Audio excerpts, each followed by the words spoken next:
Assalamualaikum warahmatullahi wabarakatuh. Halo, jumpa lagi dengan saya, petani milenial. Ya, baiklah.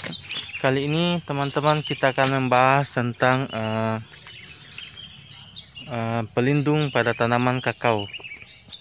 Tanaman apa saja yang bisa dijadikan pelindung pada tanaman kakao?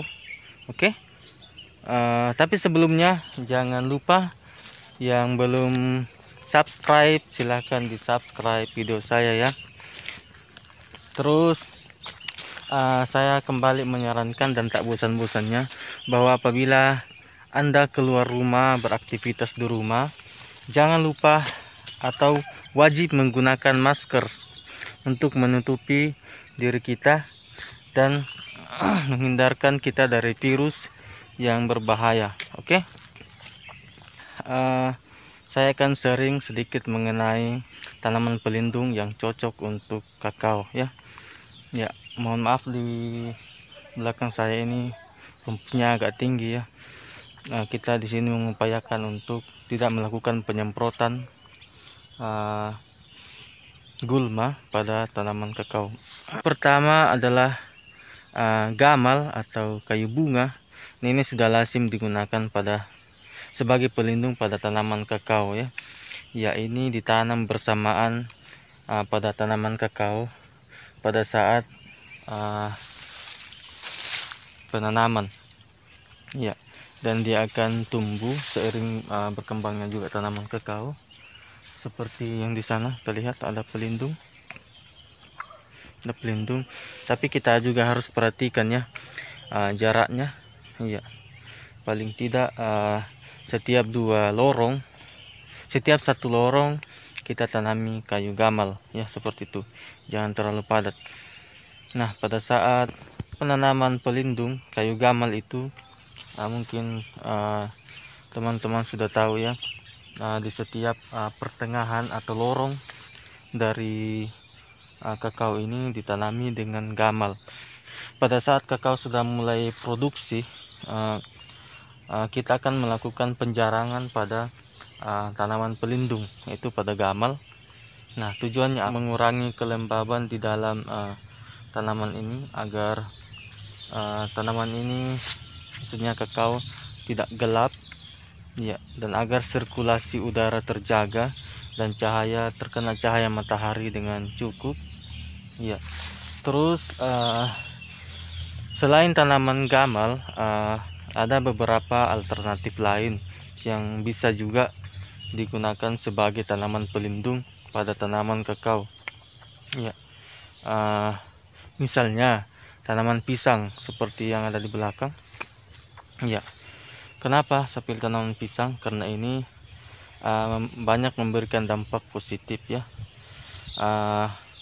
Selain karena banyak manfaatnya untuk kita, mulai dari batang sampai buah sampai daun. Pada batangnya itu apabila dipanen dan dicacah, diletakkan di lorong-lorong dari kakao ini, maka itu bisa mengundang serangga yang akan melakukan penyerbukan pada tanaman kakao, seperti itu. Oke. Itu kelebihannya. Terus selanjutnya kita pilih jenis tanaman pisang yang ukuran batangnya tidak terlalu besar ya. Ada beberapa batang pisang yang ukurannya besar, mungkin itu tidak direkomendasikan ya. Ya, lebih baik kita cari atau kita pilih tanaman pisang yang modelnya seperti ini, kecil ya, kecil seperti ini. Seperti ini, tanamannya kecil iya. Oke. Tangan batang pisang sebagai pelindung pada tanaman kakao adalah apabila tidak diperhatikan dengan baik, tidak dikontrol, maka anakannya akan tumbuh banyak sehingga dia akan semakin melebar ke samping, sehingga dia akan gelap kondisinya, apalagi kalau kakaonya belum dipangkas, akan gelap dan sirkulasi udara tidak terlalu baik Dan apabila gelap, disitulah tempat hama pada kakao akan bersembunyi atau sebagai sarangnya, seperti itu. Dan otomatis sirkulasi udara dan otomatis cahaya juga yang masuk kurang banyak ya, sehingga model percabangannya kurang bagus, dia agak cenderung lebih ke atas. Oke, seperti itu.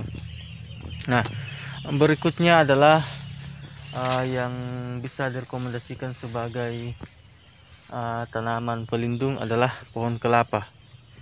Iya, menurut pengalaman saya dan sudah dilakukan di sini, dan banyak petani di sini yang saya lihat menanam kelapa pada kebun kakaonya seperti ini. Iya, terlihat pohon kelapa. Iya, kelebihannya itu pohon kelapa ini memiliki banyak manfaat seperti pohon pisang tadi. Iya, mungkin dari batangnya bisa diambil ya. Iya, terus buahnya dimakan atau bisa dijual atau dibuat kopra lalu dijual. Terus daunnya pada saat lebaran kan bisa digunakan. Iya, bahkan lidinya dibuat jadi sapu. Ya, itulah manfaatnya bagi kita ya. Terus akarnya juga tidak terlalu mengganggu tanaman kakao karena dia memiliki akar serabut. Ya.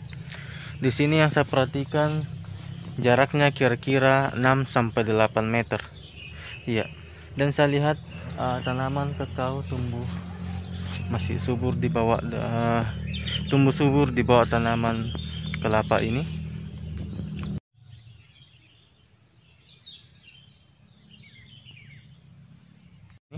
Ya, perhatikan. Nah, seperti itu.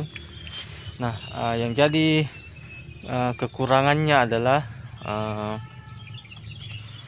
pelepahnya ya, apabila jatuh dan akan mengenai tangkai dari tanaman kakao, sehingga itu bisa merusaknya atau membuatnya patah. Jadi otomatis produksi tanaman kakao kita akan berkurang karena tanaman itu akan meregenerasi kembali selnya yang rusak ya. Apalagi kalau di situ lagi sedang berbuah banyak, otomatis tanaman itu akan stres apabila tangkainya patah dan bisa-bisa buahnya menjadi layu dan akhirnya mati. Seperti itu. Tanaman pelindung pada kakao bercampur seperti ini, ada gamal, ada pisang, dan ada kelapa. Nah, ini sudah 3 tanaman.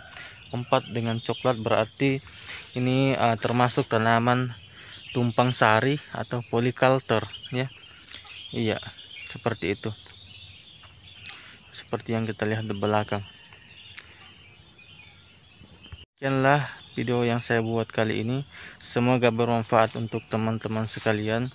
Dan ini merupakan pengalaman dari saya sebagai petani kakao pemula.